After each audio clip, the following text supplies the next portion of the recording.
Thanks for tuning in once again to more college football playoff talk on the Our Football Network. Hope you enjoyed our interview yesterday, as long as you're an Ohio State fan, I guess, with Kevin Noon of the BuckeyeHuddle.com network. We're now going to flip to the other side and talk some Notre Dame football with Kyle Kelly, blueandgold.com. Here we go again, Kyle, one more time.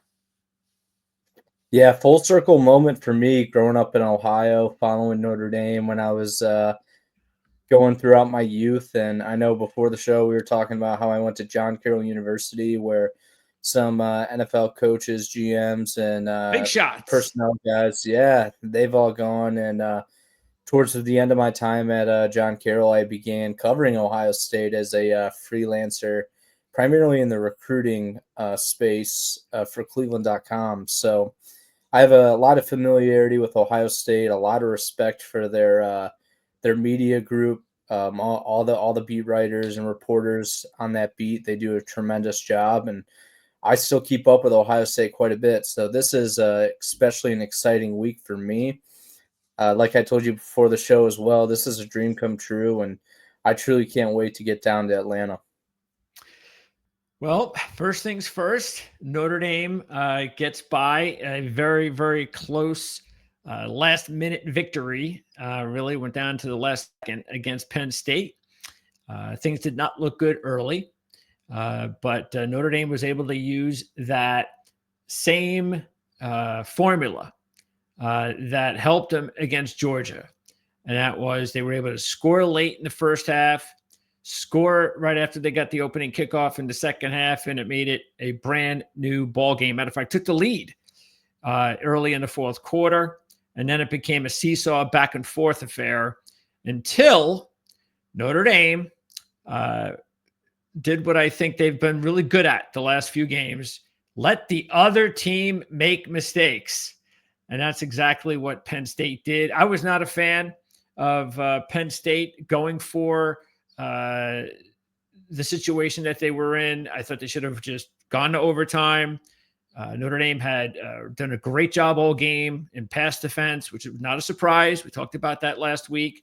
So I just didn't get it. But that's good for Notre Dame. It shows that their coaching has been spot on.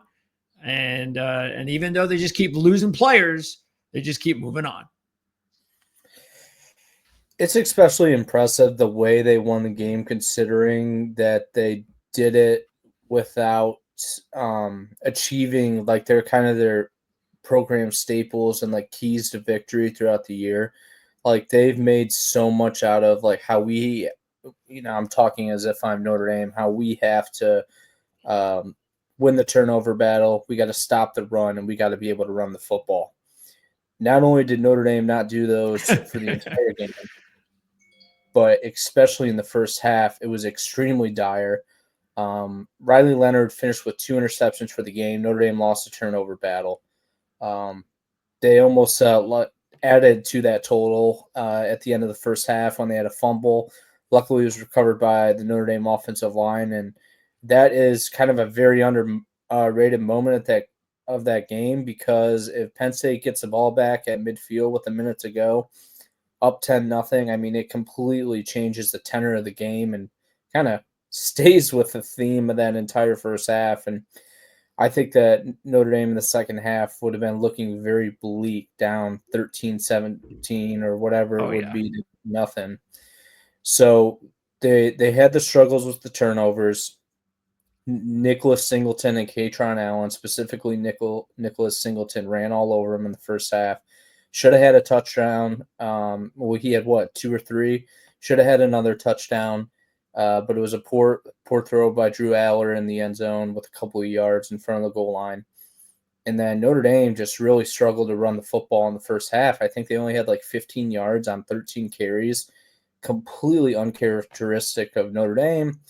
I think going into the game, I don't know if we talked about it or not, but probably felt that Notre Dame was going to be a little bit challenged to run the football. They're banged up on the offensive line. Then they added 2 more injuries to the offensive line against Penn State.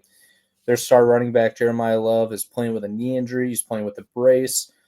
There's a lot of difficulty that goes into that.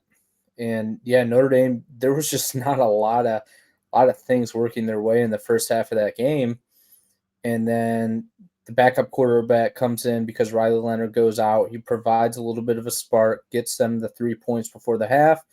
Then Riley Leonard marches down the field 75 yards and ties that ball game to start this third quarter. So it was a truly, as you said, a seesaw of a game in the second half.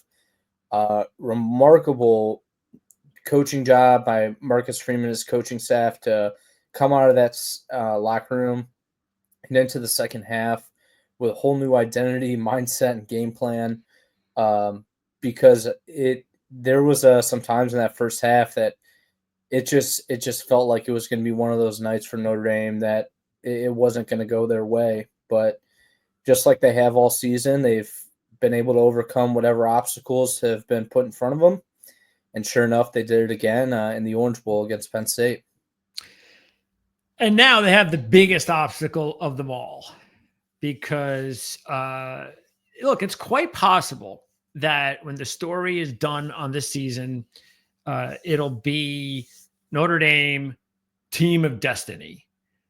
Because really that's the only thing you could look at with the fact that if you would have looked at all of these injuries that Notre Dame has been dealing with and will continue to deal with now with the offensive line injuries going into this game against Ohio State of all teams, there's just no way that fans would think that Notre Dame would not only be in the game, but would have a chance to win the game. But here they do, and here they are. And so anything is possible. We saw last week that Ohio State came back down to life, that they made mistakes early in the game that really put Texas in a situation to hang on and almost able to steal it late. Didn't happen. And Ohio State gets away with it. But now, you're facing probably right now the best team talent-wise in college football and doing it with a lot of key players that won't be participating in the game. So what is your feeling right now? I know it's still pretty early. 6 days before game time, but right now at this point, what is your feeling?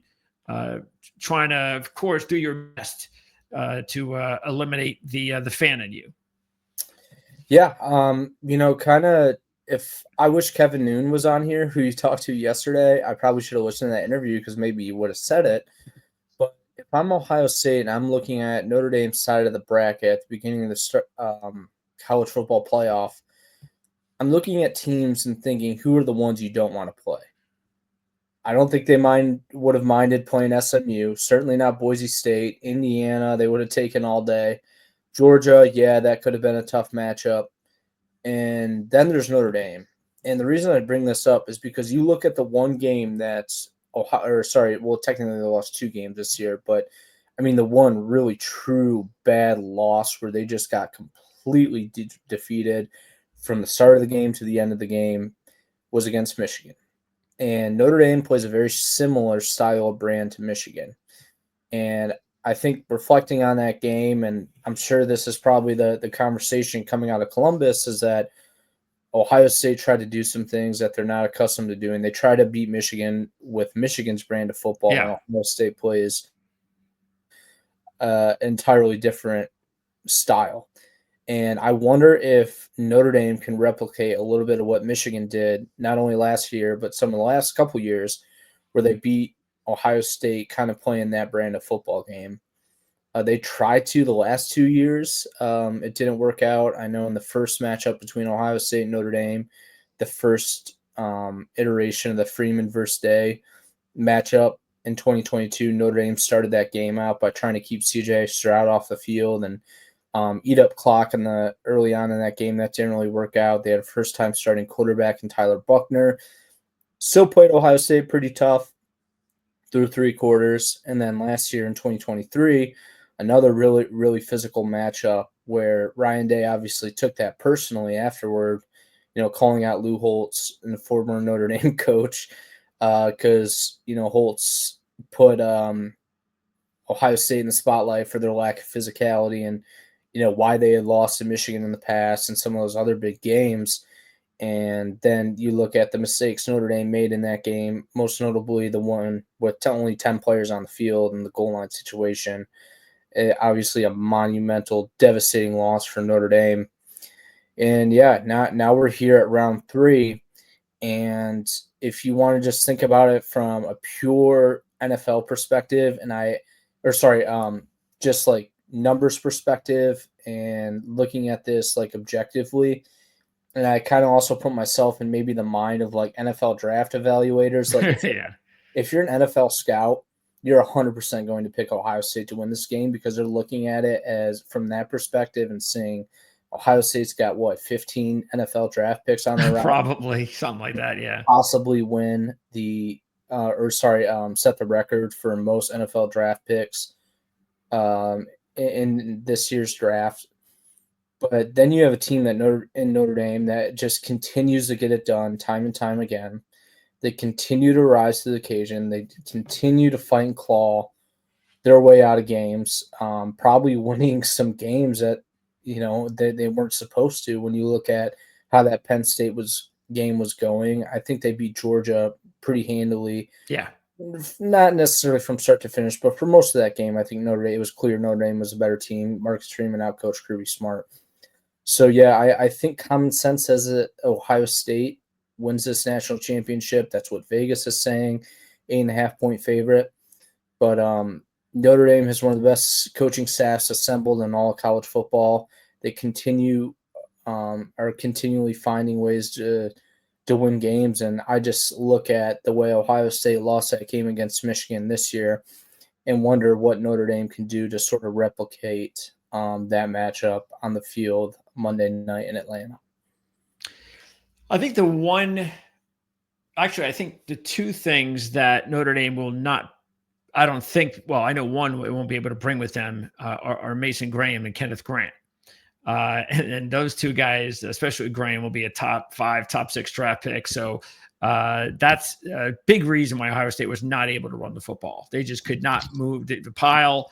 And Notre Dame, we've talked about their injuries. A lot of them are across that line, especially on the outside. But Mills, that was a big loss. So, and then Love, like you said, Love is not anywhere near 100%. I know a lot of these players aren't 100%, but he is far from it.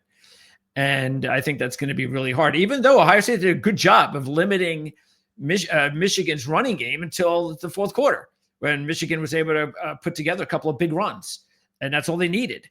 But your formula makes a lot of sense. Is like, let's play that type of game, let our defense keep us in it, and then hope that we're in the second half. Ohio State starts feeling the pressure. Maybe we get a break here or there. And then, boom, we just spring a big play on them and steal the win. I, as a unbiased analyst, thinks that this game will probably be very tough. I mean, I got two ways of looking at this. I think it's either going to be one of those games where it goes down all the way down to the wire. But Ohio State, Notre Dame could definitely pull it out, like I said, but Ohio State probably just pulls it out late. There you go. But I still think that if it's a close game, Notre Dame could win it. Or Ohio State is just too good. They're just too talented. Notre Dame went as far as they could. And somewhere in the second half, their talent is going to overtake Notre Dame, and they're just not going to be able to catch up. And I think a lot of people probably feel the way that I do, which is like you said, why the line is where it is. But I am not. I actually feel Notre Dame has a much better chance of beating Ohio State than Texas did, and that game went right down to the very last possible play before Ohio State won it. So even though I like Ohio State in this game, and again, talent is there, this coaching staff and this potential team of destiny is something that it just happens in sports, and you can't predict it. Yeah, I mean, you make a good point, though, that, I mean, there is a chance that Ohio State runs Notre Dame off the field in this game. I mean, they did it with the best team in the country all season, Oregon, at least in the regular season. Unfortunately, I didn't get to watch a whole lot of the Ohio State-Texas game because I was running on like 3 hours of sleep and I couldn't make it into the second half. But just, listening to some of the commentary and things coming out of that game, I know it sounds like Ohio State made a couple of, or Texas made a couple critical mistakes in that game that just allowed Ohio State to capitalize on. I know the Travion Henderson long touchdown run kind of changed the momentum of that game a little bit and really shifted things into gear for Ohio State. But yeah, I mean, Notre Dame will be ready to play. The injury bug is hit them pretty hard, as you mentioned, but they've continued to overcome those all year. Uh, Everyone's going to be talking once again about the storyline of Marcus Freeman playing his former team. Marcus Freeman won a national championship with Ohio State. Marcus Freeman's already squashed that whole narrative in his press conference on Sunday. He's not willing to talk much about that. He's just focused on this game. He's also not even leaning into what happened last year, the year before, basically saying it's a whole new season. And if you can't get up for the national championship game, you got a problem, why you're playing this sport and playing this game. So he's erased that storyline. And, I think also that when you look at where Notre Dame might have a little bit of advantage, some advantages in this game, one thing that's kind of interesting is Notre Dame does have a quarterback that can move the chains with his legs. Riley Leonard's continued to be an outstanding runner this season. The matchup of the game is going to be Notre Dame's secondary against Ohio State's wide receiver core. Ohio State's third wide receiver, Carnell Tate, would be the leading wide receiver statistically on Notre Dame's team this year. Ohio State's got the number one pass defense, so it's going to be a challenge for Notre Dame to move the ball through the air, especially when they're number one wide receiver, quote unquote. Bo Collins is dealing with a little bit of a calf issue, so his availability could be compromised. Jordan Faison, Jalen Greathouse, two sophomores, have really come along in the postseason as well, so they can help Notre Dame in the passing game a little bit. But I keep looking at that Ohio State passing offense against Notre Dame secondary and seeing who's going to win that matchup. Because if Notre Dame shuts that down somehow and at least holds Jeremiah Smith in check, and Emeka Ibuka has actually been the one the last couple of years that have hurt Notre Dame the most. I think he had about 90 yards in both games, and he's given Notre Dame some trouble the last two times they play. So that's something to keep an eye on. But Notre Dame showed last game against Penn State that they can still win the game even if they allow a team to run, for whatever it was, almost 200 rushing yards. Again, Penn State had two great running backs. Ohio State's going to have two great running backs. But where Notre Dame has been challenged at times is when teams can throw against them. When you look at the USC game, what Jaden Maiava did, really stressed Notre Dame's secondary in that game in the second half and in the fourth quarter.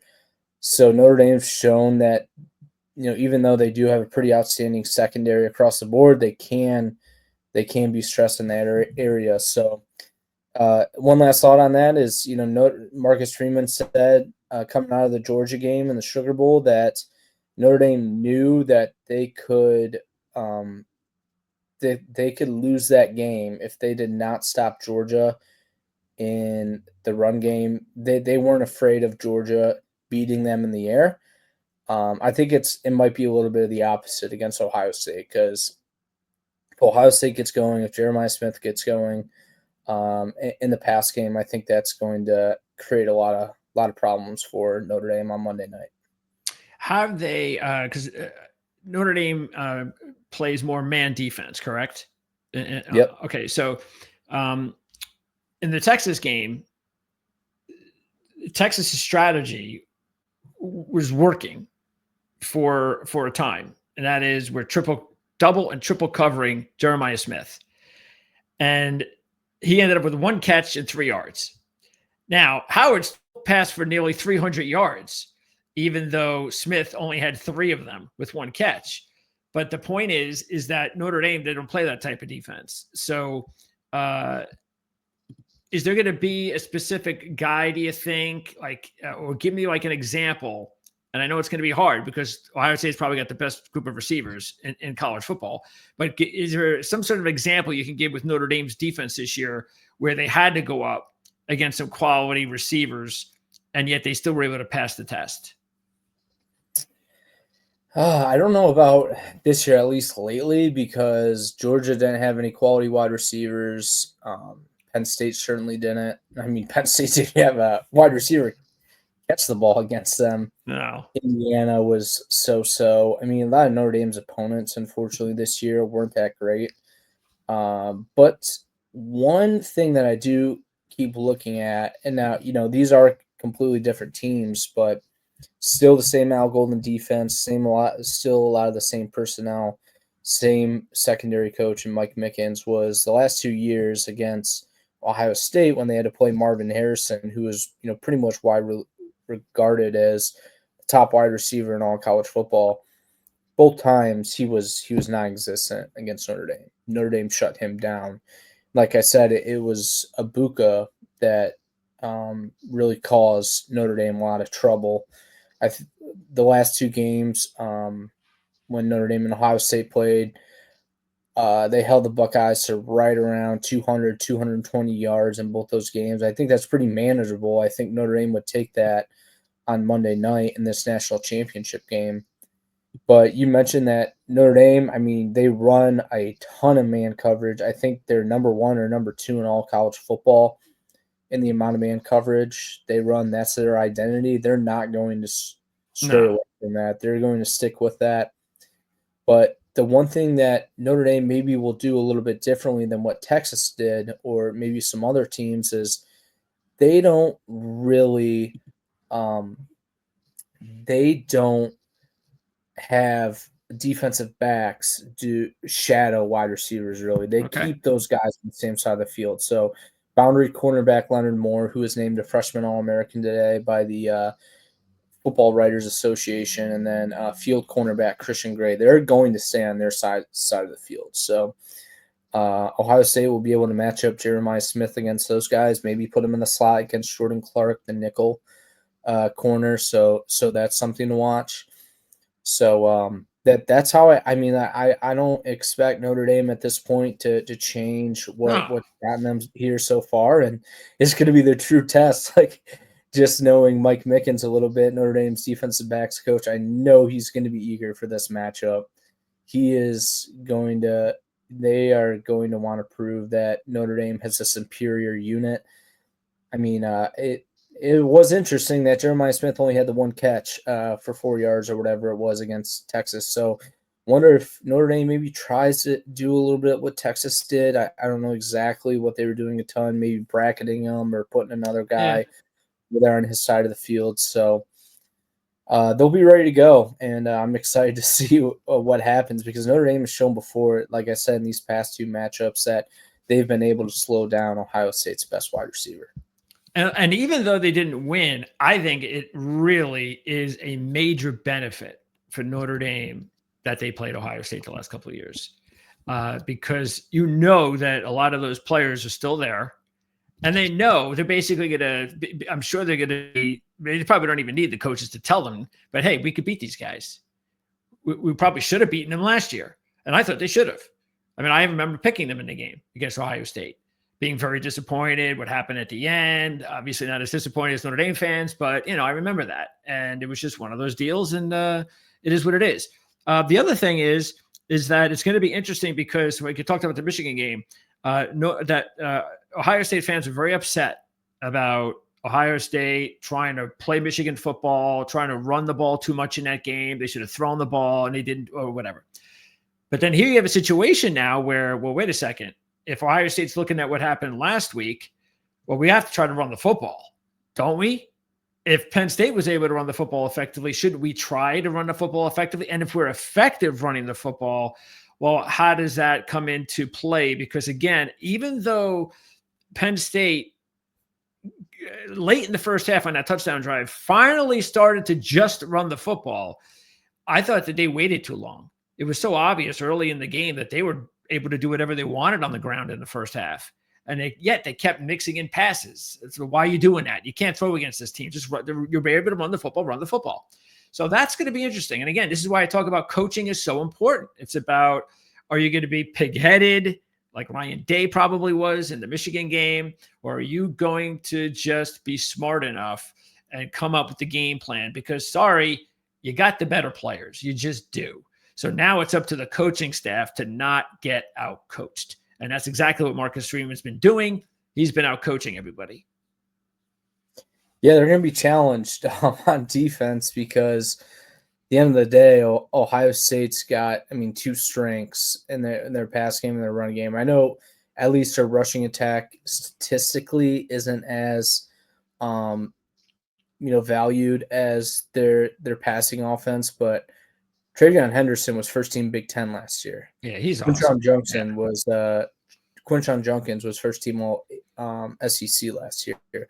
Both those guys were third team Big Ten this year. You mentioned Travion Henderson. It seems like he is really getting into a groove in the postseason. So I wonder with Al Golden, like how much they realize that they're probably not going to be able to stop them both ways. I think something's got to give there a little bit. And I just kind of keep going back to, I think Notre Dame might be better off, maybe letting Ohio State try to run against them. But also here's the thought that pretty much all year with, Notre Dame, with the way they've run their man coverage, they've proved that they are willing to let any Notre Dame team any opponent test them through the air by passing the football. So that'll be interesting to me because I think there's a real argument for Notre Dame to line up that game and say, all right, let's go best on best. Let's see who wins this matchup, because Notre Dame's got the guys, Ohio State's got the guys as well. So, Chip Kelly does a great job at Ohio State. The Michigan game is what it is at this point. There's a reason Al Golden is the Broyles Award semifinalist, or actually I think he's a finalist for that award. I don't know if anyone's done a better job than Al Golden has done this year, especially with all the injuries that they've had to overcome. But yeah, it's just going to be a matter of trying to slow them down somehow, some way. And back to kind of what we've talked about so many times before is Notre Dame's going to have to find a way to get Ohio State to make a mistake. They're going to have to get Will Howard to throw an interception because when Notre Dame wins those turnover battles, they pretty much all the time win the game. And even in the Penn State case, they can win the game without winning the turnover battle. But, even on the offensive side, Leonard, hopefully he's got those two interceptions out of his system, because this is going to be a game where Notre Dame can't afford to make any mistakes because it's going to be so close from that aspect. I know it's early, but last couple of questions. One is injuries. So are we looking at the offensive line right now? And again, everybody by now knows or should know the players that have been out and have continued to fall by the wayside up until last week, which is offensive line. So what's the status regarding the offensive line starting five and how capable you think that they're going to be able to be, or do you see a glaring weakness there now? So I'll start from right side to left side to kind of give a little bit of a rundown on where Notre Dame is at and how they've gotten to this point on the offensive line. Starting right tackle, Emil Wagner has started every game this year. He's been fine. Probably one of their better offensive linemen. He's started every game, like I've said. They started the year at right guard with Billy Schrauth, who played 3 weeks before suffering a high ankle sprain against, or maybe it wasn't a high ankle sprain, some sort of ankle injury against Purdue week 3. He ended up coming back in the lineup against Navy on October 25th, and he took over at left guard because on the right side, Rocco Spindler came in and did a well enough job that they wanted to replace left guard Sam Pendleton, who started the year with Schrauth in the latter part of the season. So Spindler and Schrauth for the latter part of the year. And Spindler banged up his ankle against Indiana. powered through it against Georgia, but then he re-injured his ankle against Penn State late in the first half on actually the same play that Riley Leonard was injured.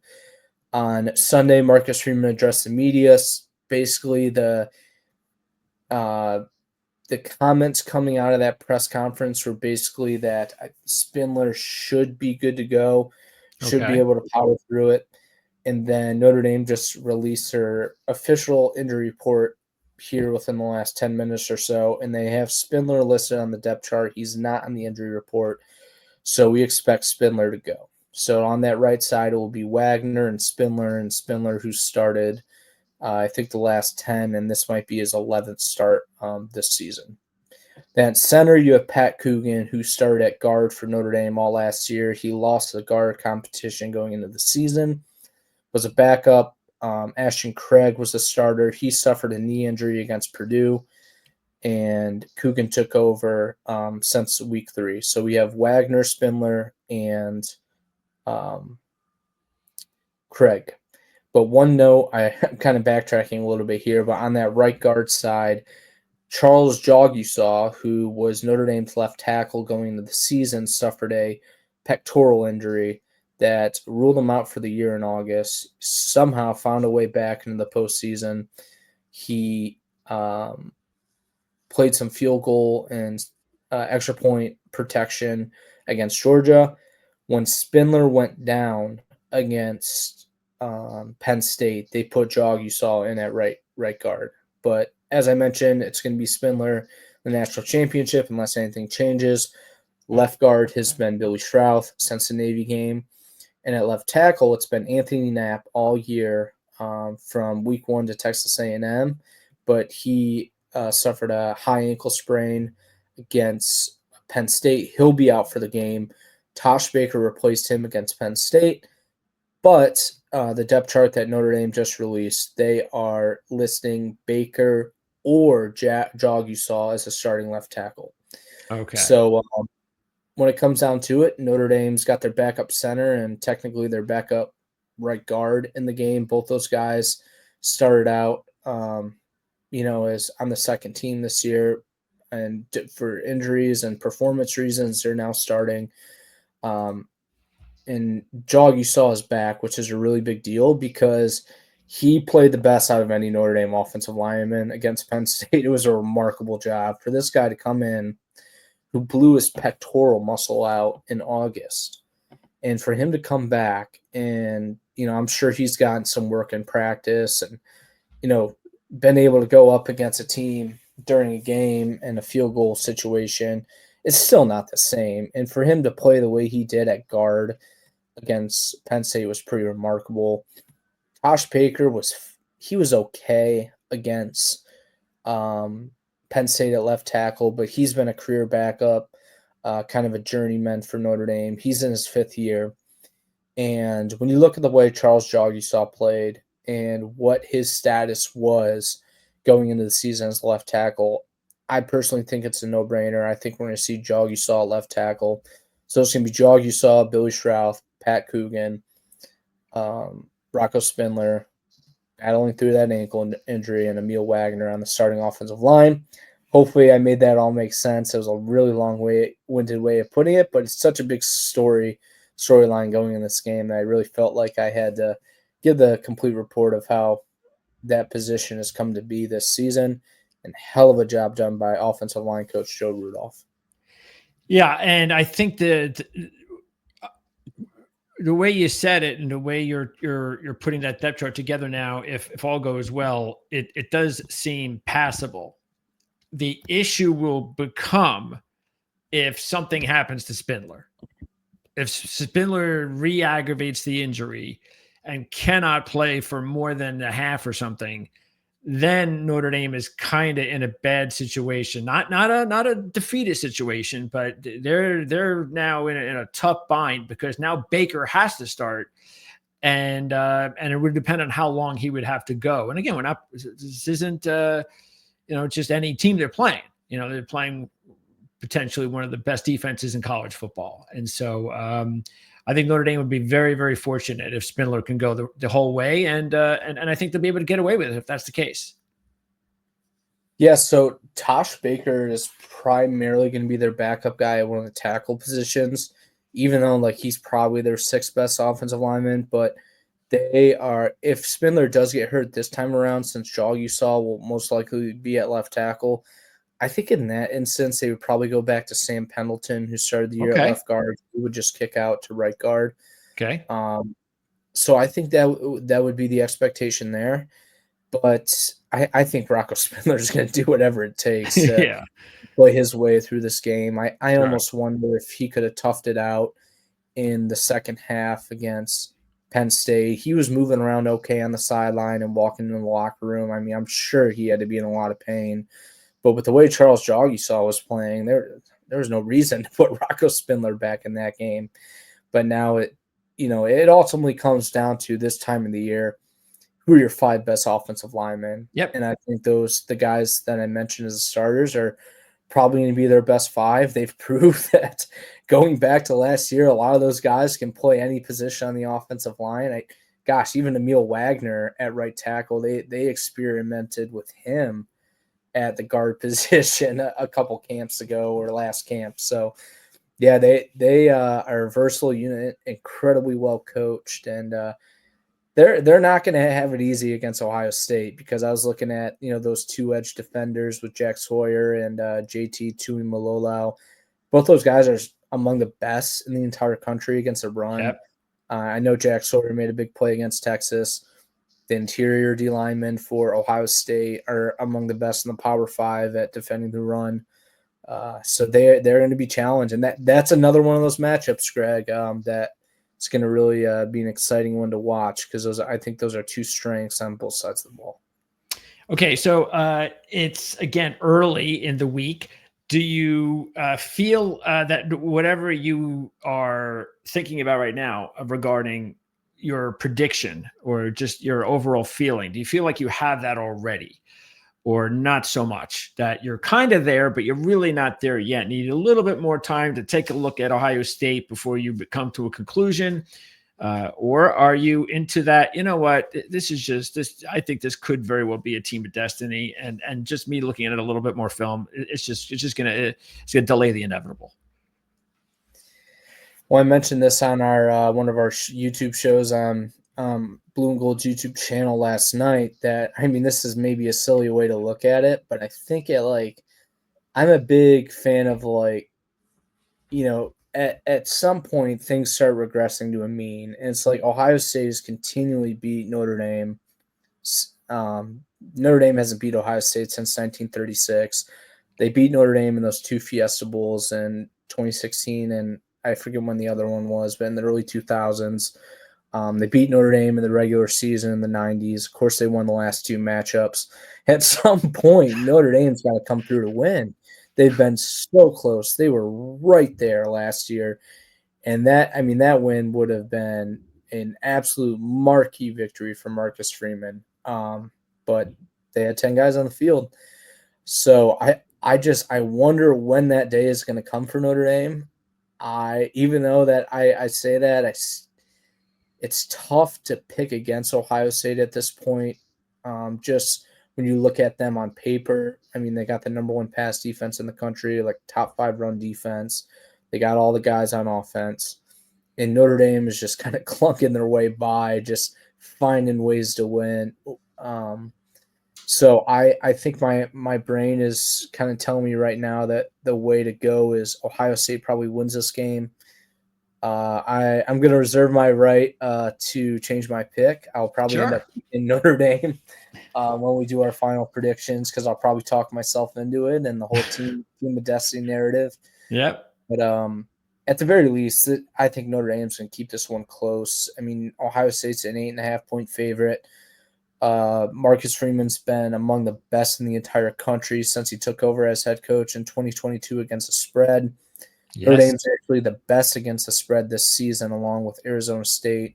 Notre Dame's covered in a little over 86% of their games, I think. So I think this is going to be a one-score game regardless. And once again, it's going to come down to whoever makes the mistake and makes the most of them, and whatever team is able to capitalize on them, I think is going to be hoisting that trophy late Monday night, perhaps early Tuesday morning in Atlanta. Yeah, that's the way I'm going to go.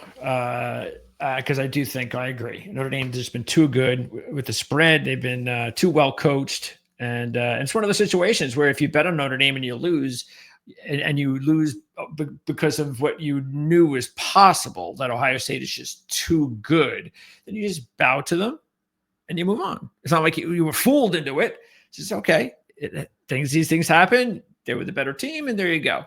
But there's a lot of reason to believe that this is, like you said, going to be a lot tighter than that. And I might not feel that way if Ohio State would have just annihilated Texas. But like I said, that game was really close. I thought Texas was overrated all season.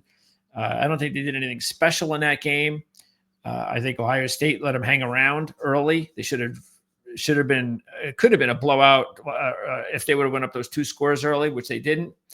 And that's what Notre Dame needs to do as well. And sometimes, again, like I said, teams of destiny. Coaches say, I'd rather have luck than skill. And that's the thing, Well, Marcus Freeman always says he doesn't believe in luck. So yeah. I forget how he phrases it. But yeah, so maybe not the luck of the Irish this time, but I understand what you're saying. Yeah. All right, Kyle, I really appreciate you've been doing this. Here we are. I don't know how many were this, 4 in a row, something like that. Yeah. And that's without a championship game. So, but Notre Dame is now poised to go back to the national championship. And either way, that's just a great storyline for Notre Dame football moving forward. The only thing that could possibly deflate Notre Dame fans would be a loss, and then some NFL team comes knocking on Marcus Freeman's door for $100 million or something like that. Not going to happen. I don't see it happening. Yeah, Okay. I'll put those rumors to rest. I mean, I'll gladly be wrong, but I think Marcus Freeman will be coaching in South Bend next season. And by the way, do you think he'll be coaching at Notre Dame for a while? Maybe at some point he makes that leap, but he's paid pretty handsomely at Notre Dame. And also, Marcus Freeman is just like one of those guys that I think he really leans into the opportunity to kind of like mold young adults and that whole thing. Like that's really important to him. And he's said, this was kind of the way he deflected the NFL rumors early on in the offseason, after the regular season, is he kind of mentioned that he doesn't even know what coaching the NFL will look like because he had a cup of tea there after his playing career, and he's never spent any time coaching the NFL. And I also think Marcus Freeman is a really, really smart guy in that I guarantee you he looks at all the failure stories of guys jumping from college football to the NFL, especially the ones that don't have any NFL coaching experience, never goes well. Yep. And that's not to say it couldn't for Marcus Freeman, but I just don't see it right now. Especially after this season, I think Marcus has got a really good thing going in South Bend, and I don't expect him to walk away from that anytime soon.